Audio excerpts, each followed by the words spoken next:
We have finally wrapped up our Steve Teak project, and I want to walk you through all the details. There's so much to take in on the exterior of this home. I want to start with the brick because the brick is really a big prominent feature on this home. Brick was actually reclaimed from a train station up in New Hampshire, and work with Stone Sourcer on Instagram, and he was actually able to help us source this. And he sourced it for everything, the facade, the retaining walls, everything. Last time we were here, none of the landscape was done. Narrow Lane did a great job on all of the landscape and got all of the plantings. We're actually at the middle of fall right now, so you see a lot of the leaves on the ground, and of course some of the plants dying, but in the spring they're beautiful. Looking at the front facade here, one of the things I really love that Steve did was the entrance is actually tucked in to the left side here. So when you're looking at the home, the twin gables, you're actually looking through what is the kitchen all the way through to the backyard. And you have an entrance on the left that enters into the front foyer. And then on the right, you have actually a door tucked in that goes to the third car garage. You have these beautiful large columns that kind of hug the entry space. And of course, we have our first view of some of that nickel gap siding material that is in the back there. Ceilings are painted a really light blue. One detail that we didn't really talk much about, but it's kind of a testament to our attention to detail. You can actually see that that board right there is slatted, and that is for one of our bathroom exhaust fans. It needed to come out there. We had nowhere else to put it. And the last thing I wanted to see when we walked up was a vent sticking up. So the team of carpenters slotted that board, and we have our bathroom vent in that ceiling. Beautiful walnut door, extended threshold, lanterns around that entryway. And then as we walk back down, you see these bumped out windows, and essentially that brick kind of wraps around as the foundational element, goes up to a nice flat roof, and then we have these beautiful shutters that are installed on the brick. All the way up top, we've talked about this in a previous episode, but those are called dovecotes. Actually, there's one on this side and on that side. Out of the 5 that are up there, one of them is actually a vent for the additional bathrooms up there. Thinking about the intentional details, being really mindful of where we're venting things so we're not creating an aesthetic issue. We're burying it in an otherwise architectural detail. As you work your way around, and then we go back to a nickel gap material. All of that nickel gap is made by Duration. It is a boral fly ash material. It paints really, really well. You're starting to see some of the different colors as we work our way around. Here's a great spot too to kind of take a peek at the Da Vinci multi-wood slate. So that is a synthetic slate roof, and we worked with Da Vinci on this. And what I really love about it is that it actually follows the curve really slowly and creates this calmness to the roof, but still has a lot of architectural depth and detail to it. You get those little let-in dormers that go up to what is called the homework loft, and then you work your way around to this elevation, and you're really faced with this big chimney. And this is all solid masonry. You have a wood-burning fireplace on the inside there. This is one of my favorite views. I love the straight on, but looking down here, you get all of the texture kind of in your eyesight and get to really see how this house nestles in. Going way back to demo, we have, what I am told is one of the oldest sweet gum trees in all of Massachusetts. And to see both of these trees continue to prosper on this property is really special because there's so much consideration as to how we brought up the grade around the tree. We want to build this home and make it feel as though it was always here. So what better way to do that by nestling in 200-plus-year-old trees in front of the home. This is kind of what we would consider the business end of the home. We have our electric service, we have our irrigation service, and we have our gas service. You're not getting a ton of activity over here for what it's worth. We try to compile all that in one spot and not make it a prominent feature, what happens to be sometimes on the front of the home. Another detail as we work our way around back, you'll see the slots in the side panel here. It's a question that comes up anytime we walk around this house. That's actually our ERV exhaust, energy recovery ventilator, the lungs of the building. So it's breathing in outdoor air, it's filtering it, and then it's providing it to the home to make sure that the home has fresh filtered air. And then on the other side, we actually have the exhaust, which exhausts the stale air that it's sucking out of the home. This is a great spot too. You get to really see the back roof, how it swoops down. This double height window here, which is inside that living space where we have those big trusses, and then our bumped out dining room. This is one of my favorite rooms. When I come here, when we were under construction and we were working through punch lists, I found myself sitting at a table in there because, as you see the sun blaring on me right now, the sun just kind of fills that room, and it's just a really comfortable and kind of special room to be in. You see Narrow Lane did a great job getting all of the patio situated back here. You don't have a full 2 stories. It is very much a 1.5 story, and that most of that second story of the living space is actually tucked in the roof line. So it really gives us the opportunity to have really steep, tall roof lines, really dramatic looking, but kind of nestles the home down rather than having a 30+ foot facade here. You're getting the roof pulling that down tighter to the ground, giving it kind of a more substantial feel, in my opinion. You have the tiered patio that comes up to the back space here. You have that beautiful butler's pantry that is also filled with light. And then you have this awesome Dutch door that leads you right into the mudroom there. All of the brackets, this was a great detail. They originally were going to be something that we were going to work with and carve out of wood, and we just didn't want the maintenance of that. An executive architectural millwork PVC manufacturer actually made those to our spec, made them super simple. They ship, we were able to install them and then paint them that beautiful gray. And as we loop our way around, I'm looking up Chimney, really beautiful, substantial brick chimney. You know, back here we do have some exhausts. I want to just call attention to that because we want to make sure that they're put in spots that make sense, that they're kind of out of sight, out of mind, but also understand that they have to be there. So all the way over on that side, you actually have our boiler exhaust, and we actually custom fabricated a copper collar for that so it wouldn't stick out as this giant piece of plastic essentially. And we've done the same thing here where this is our main plumbing stack. We sleeve that with copper. And then you have the 2 black vents that those actually service the kitchen exhaust and then our kitchen makeup air. One of the details I love about this door here leads into the garage, but in about 6 feet in front of that is actually the main exterior entrance to your basement. So we don't have any bulkhead back here. There's no bulkhead, there's no door directly to the basement. You actually walk through the garage, and that gives you the opportunity to also unload your car from the garage down into the basement. And then looping back around here, you know, this is just, again, a business end. We have our outdoor condensers, our beautiful shutters up here. Most used entrances on this project is going to be this side entrance. So we have our 2-car garage and our single-car garage over there. The doors were custom built by Designer Garage Doors. They did a really great job for us. All the custom doors, all powder coated tracks. Rather than having raw metal, we wanted all those tracks to be powder coated, to be really finished looking. But the doors were custom made with the elliptical arch. And then this entry here, so you have this small cobblestone landing pad, and then this sweeping brick retaining wall here steps up to that beautiful blue screen door. We actually, fun fact, we actually just reinstalled it because we needed to add some push bars to it, and I'm actually seeing it for the first time, and I like it a lot more than I thought I would, and it's very useful when you have young kids and of course a dog that wants to put their paws and snout through a screen door. Before we go inside, I wanted to call attention to roof overhang, and we were able to accomplish this overhang all structurally prior to the brackets, so the brackets are actually completely aesthetic, and gave us the opportunity to work with a hollow material for maintenance reasons, and you know, but the scale is really what I love. The outside is really beautiful, and I know that every time I drive by, I find myself slowing down and looking at that front elevation. And now that the landscape is done, we set out to build a home that was designed to feel as though it was always here, and I feel confident in knowing that we accomplished that.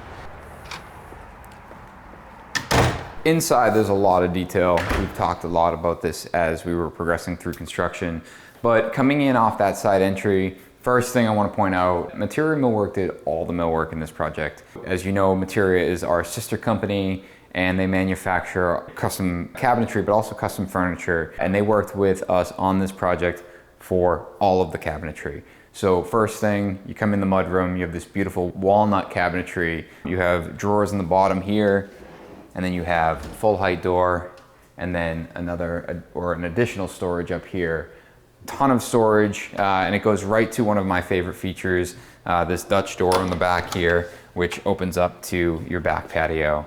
I remember this being quite literally one of the first details that we talked about including in the home, I think even before we had a physical layout of the home.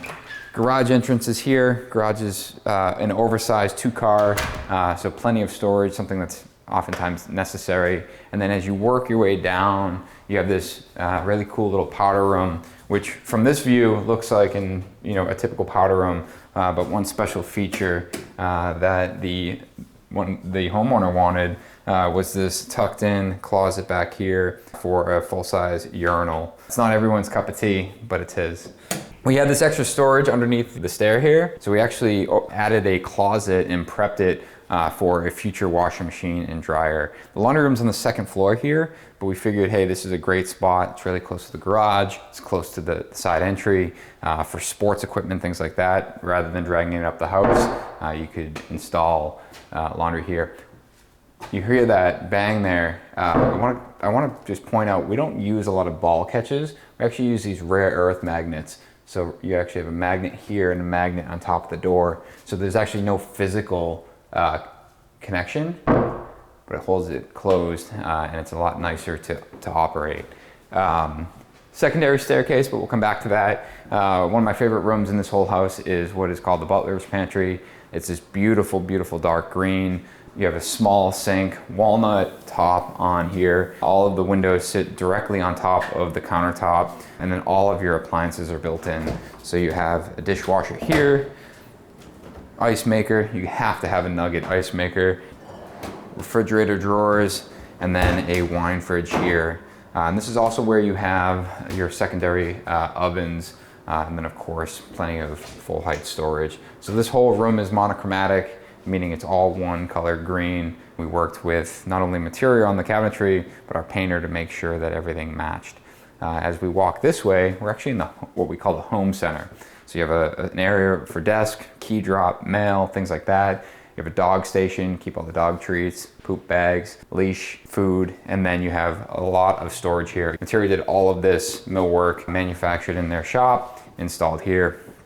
This is the entrance to the secondary garage, which is a 1-car, primarily used for storage. Also snuck in a dog bath in there because we were able to get the plumbing there. And then we get into the heart of the home, which is the kitchen. So beautiful, oversized breakfast nook here, big circular table, cabinetry on both sides with storage. This beautiful island that we manufactured. This is all walnut. It's designed to look as though it's furniture. You have these really large, thick, oversized shelves, and then what appears to float across the entire bottom. This center support allowed for a full height cabinet, but also that bottom to be fully supported without a center leg. We have a large range, cabinetry on both sides, built in a way that feels as though it's furniture kind of tucked into this alcove. The guys from Trowel Inc. actually handmade this plaster hood. So it is a raw sealed plaster. So it has kind of a limestone-ish finish to it. We have some shelving on this side. The reclaimed brick that we used, this is a thin brick. We actually painted it. We didn't want a stone backsplash. We wanted something with more texture, kind of that old world feel. And we didn't want a pot filler on the back here. The client wanted it to be nice and clean. So they end up going with lighting here. And then we tucked in a pot filler on the side here. So you can fill your pot and get it onto the stove. But you also have this small sink, and we're dubbing it the teak sink of Steve Teak. And this right here, I mean, it's a great spot where if you are on the stove and you're cooking, say you have a ladle or something that's dirty, you can rinse it off, you can put it in the sink and deal with it at a later point rather than kind of walking over to that sink. Why can't you walk to that sink? You can. But now we have this little sink here tucked in the back. And the guys were super creative. That dog station in the other room, they actually put an access panel in, so all of the plumbing, even the shutoffs, can be accessed from that side. Those are the things that we have to think about. You know, we want this to be serviceable. So we're thinking about, you know, how do you service it? How do you access the trap? How do you access the shutoffs? And we didn't really have the opportunity to do a lot of it from the cabinetry here because it's tucked into that alcove. So utilizing an access panel in the back was the way to go about it. Our hood also, not only does it exhaust, but we also have our makeup air. This house performed really well in terms of air tightness. When we're exhausting 1100 CFM, we need to be bringing in air. That's why it's called makeup air. You're making up for the air that you're extracting. So we actually have our makeup air in front here, which passively comes in. So as you're pulling air out, you're actually pulling air from the outside. It opens the damper and allows the house to remain balanced, which is really important. All marble countertops, really nice detailing on it, more so than a square edge. This oversized farmer sink here. A lot of you guys love this detail on Instagram. For some reason, I think it was like 3 million people watched this and tens of thousands of comments. And what I had said is, you know, at my house, and I'll just explain it a little bit more. In my house, I have a bunch of little kids and they would get this soaking wet and water would drip down, and ended up getting into one of our doors here and blew it apart because the water kind of expanded and ruined the door. Yes, I have feral kids. They destroyed the door. I probably could have prevented that. And I had said that this is a nice way to prevent that water from dripping into the door. It's not necessarily why it's here. And everyone's like, well, you should have put a kerf in the bottom so water dripped off. Sure, all of those things. It's an aesthetic detail. A lot of you guys liked it. Plenty of you guys didn't, but it works here. So oversized sink, beautiful faucet. Again, our windows come down right to the countertop, and being that we have such a large opening here, we need to make sure that we hit code from a electrical standpoint. So we have these nice pop-up outlets, which satisfies code and allows us to keep the natural light pouring in. Again, we have built-in trash on one side and then another dishwasher here on this side. Fridge and freezer, we have these full height columns. We have the fridge on this side, freezer on that side. Again, a lot of symmetry in the way that the design is done, and plenty of storage in terms of refrigeration.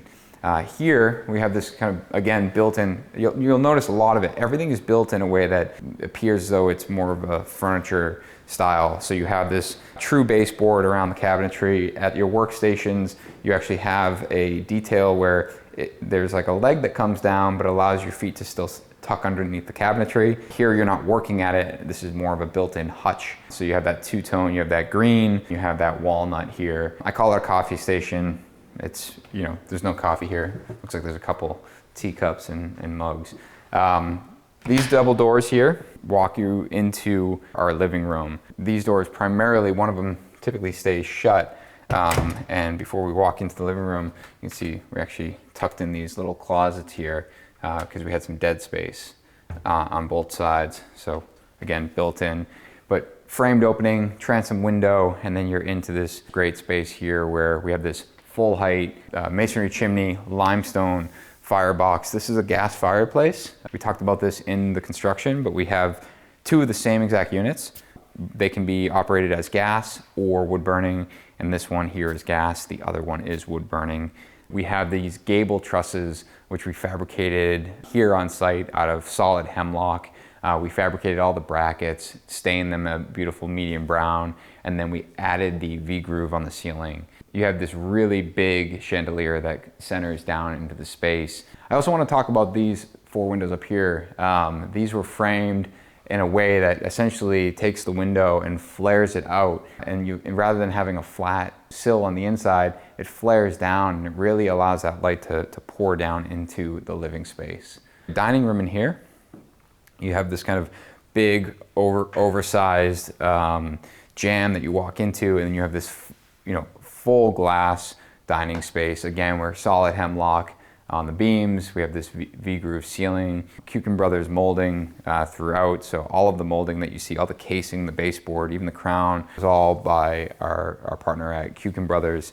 Walking back this way, we get into our entry, where walnut door that we looked at on the outside. You have this 6 foot tall, or maybe just over 6 foot tall, paneling in here.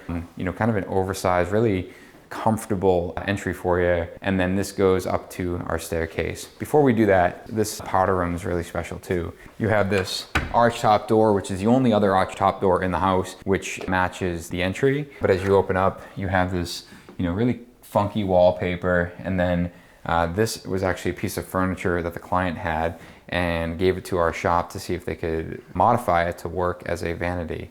So it's the only vanity in the project that we didn't fabricate, but I think rightfully so, because there's some beauty in using an old piece of furniture like that. So before we talk about the stairs, I want to head in this direction. So this direction, first off, we have some coat closets for guests. We have this nice big sliding door that leads down to the basement. Basement's finished to about that point, and then there's future expansion space for additional living space, maybe a home gym, an arts and crafts room, and of course storage. But down here is where we have the primary suite and 2 offices. So the 2 offices are actually joined by this beautiful built-in kind of library. And it's all bookshelves. You can see a bunch of books here. We fabricated all of this on site, sprayed it on site, and then you have these kind of dueling offices. And I had pointed out that beam actually came out of the original house that was on site. Again, Material built all the cabinetry in here. It gets really great light. You also have those secondary windows in the hallway that allow the light to pour through the office into the hallway, so you're still getting natural light. And then you have this oversized office in here, where essentially we did the same thing. We installed these beams that were from the original space. We have this really tall, generous paneling that goes all the way up to our roof pitch, and painted this medium green. And this is that actually wood burning fireplace, a request by him. He wanted to make sure he had wood burning fireplace in his office, and also a private entrance off the side to that secondary driveway. But again, all the millwork built in place, designed to be customized exactly for how they would use the space. And then we'll go in here. So primary bedroom here, or the suite, we have a full-size closet, bedroom with some custom millwork, and this is a really special primary bathroom. I'm gonna call attention to it because you guys are gonna catch it in the video because you guys are sharks. But the paneling here actually failed on us, and we were actually talking with the client. This was installed tight, but ultimately loosened up over time, and just probably not a great product to be in a bathroom with humidity, but it's something that we're gonna fix it, do something different, or maybe change the material altogether. But again, furniture style vanity here, designed by Teague, built by us at Materia. And then you walk down here and you have this curbless entry into your shower with a window, again, natural light, and then your toilet room. And then another favorite feature, let's see if we can get the camera out of this, but I'm gonna open this up. This is not a closet. It's a little trippy, but that's a mirror about 4 inches back. It's funny the comments we got on social media about this, because truthfully, I think it's really, really smart. You wake up in the morning, you walk in, if there's a mirror here, you're always looking directly at yourself when you first wake up. Now, many people don't have a problem with that.